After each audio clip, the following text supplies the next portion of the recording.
Hi, it's Robbie from Southern California, and I have something so exciting to share with you. And this may help you produce a lot more plants for free. So let's get right into what I want to show you. Now, this is an emu bush, and this produces these beautiful, look at this, delicate yellow flowers. Do you see that? And we're in winter, and it continues to blossom all through the winter. Is that not beautiful? Now, this was a small plant, and let me show you the tag so we can get into the exciting part on this. This tag was from the plant. It is an emu bush that grows like a bush, and it has those beautiful flowers. And I'm going to tell you a secret on that plant. That's unbelievable. Now, the hummingbirds love it, and all your pollinators love it. And this is why I'm going to get a whole lot more going. But that plant was $20 to buy, $20 a pot. Absolutely worth it, but we could do it for free. Now, how do you propagate this plant? I don't know. Yes, I do. I wasn't sure in the beginning if you could even propagate the plant. Well, there's multiple ways of doing it. I'm going to show you one that a lot of people would do, is by taking a cutting at the right time. Now, there are proper times you can do propagating and other times where it will be a struggle. For this particular plant, I put it in this pot with this geranium months ago, and it's already now producing new leaves, and it has taken root. You can't pull it out. So now I have propagated one there. I did this during the fall. Now, you could probably do this in the spring as well as summer. But in the winter, I'm not sure, but probably you can. So what you have to do is experiment. Sometimes if it's too dry, it just simply will not work. Now let me show you something else over here that's exciting. Here's a piece that broke off months ago. And this is a fountain. I tip it and just clean it out quickly for the birds. Let me show you something that I discovered this morning. And I knew this was gonna root. Why? Because it's months old. If it wasn't going to root, it would have already gone, well, back to the ground. Look at this. Look what I found. Can you see this? I have roots. Is that gorgeous? So this is a drought-tolerant plant. So the best time to do it would be in the rainy season, depending on where it grows. But for us, this is a very good way of doing it. So we can put it in water, but you've got to keep the water fresh. Now, I'm going to tell you something right now that I have heard that is false. It doesn't work for a lot of plants. As you look at my beautiful flowers growing here, I've seen a couple videos show up, and some of them have been shorts telling you, do not change the water when you're propagating plants. There's hormones in there or your plant will die. Let me tell you something. If I did that, I wouldn't be propagating at all, because what happens in water that's stagnant, that's sitting, is it starts to grow bacteria in it, and it wants to pull things back. If you leave your cuttings in rotting water, your cuttings may rot as well. So to say that you have to not change the water is untrue, because I flush this thing out every single day with my hose.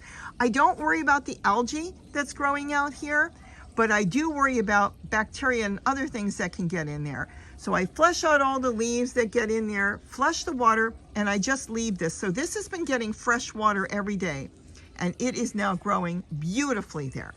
Another way to propagate would be to put it in a pot with a shallow tray of water. This way the roots, when they start to develop, won't go dry, because when you have roots this tiny and this small, those roots are so delicate that if they dry up just one time, they will not rejuvenate, and the plant may eventually give up.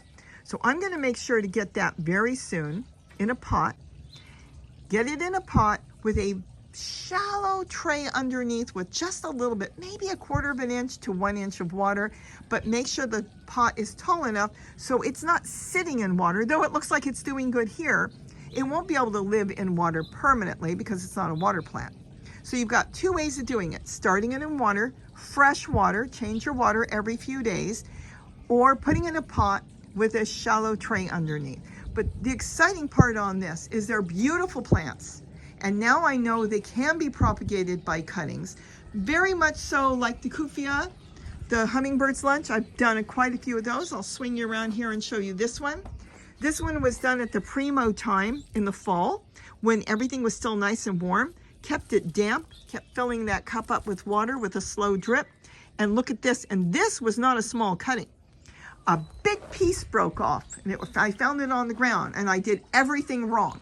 If you look it up, it says to trim them, take the leaves off. I didn't do that. I shoved it in a pot with some soil and kept it well watered, and the whole thing grew in a matter of, what, not even 6 months into this beautiful bush. So you can do things wrong. There is no wrong, but let's just say it because they'll tell you it's wrong. You can do things wrong and get beautiful results out of them. And that plant is doing so well there that I love sitting here and watching the birds and watching the hummingbirds feed on this all day. So if you want to get some more plants in your garden, balcony, deck, or whatever, be sure to get something you really like and then try to propagate from it.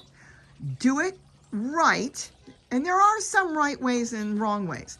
What is the wrong way? By letting your soil dry out when you're starting to propagate new plants. So I'm going to trim these. These are all the ones I picked in the garden.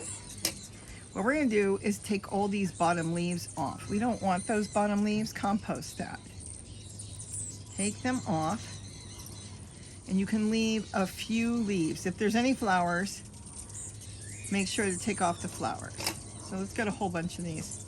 Strip down so all you have is the stems.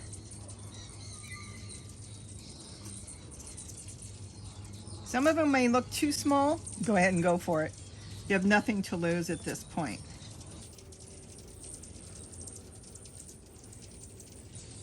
When they root, they tend to root where around the leaves come through, but not always. So keep in mind to have a few of those, let's call them joints, down there. I'm going to go ahead and leave them quite big because I know how well that other stem did. This is really small, but we have nothing to lose. Doesn't work, compost it later. Okay.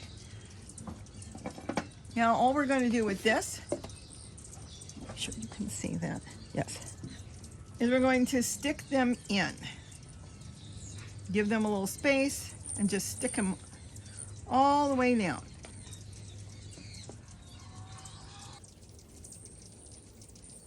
Okay, now here's the thing. This has a drainage hole underneath, as you can see. There's a hole here. This is just a food container. Now you want to make sure they're packed in there really good so the stem has really good contact with the soil. But if you water it, that's not going to be good enough because it's just going to run out. So this is what I do. I put it in another container with no holes, and then I water it now. And I make sure for a while that there will be water on the bottom. This will keep this nice and damp. And you could have quite a bit of water in there if you want until it starts to root. Once it starts to root, you won't need to do that. But it works really good for propagating. You can sit this on your windowsill. You could sit it anywhere you want and just keep an eye on it and don't let it dry out. And you should be able to get some free plants off the plants that are already growing. So you can see the green pot here, which I did about a month ago. They're so green, they're looking really good. And there's the one that came out of the water in the little hummingbird pot I decorated. Doing great. So think about making some free plants. Look around your yard, look around your neighbor's yard, and go ahead and propagate it. And make sure to keep water underneath so those roots will be always damp. Hope I gave you some ideas. With that, have a wonderful day. And don't forget to eat what you grow, but don't eat this. This isn't edible. It's only edible for the hummingbirds that are coming to forage from your flowers. Bye-bye.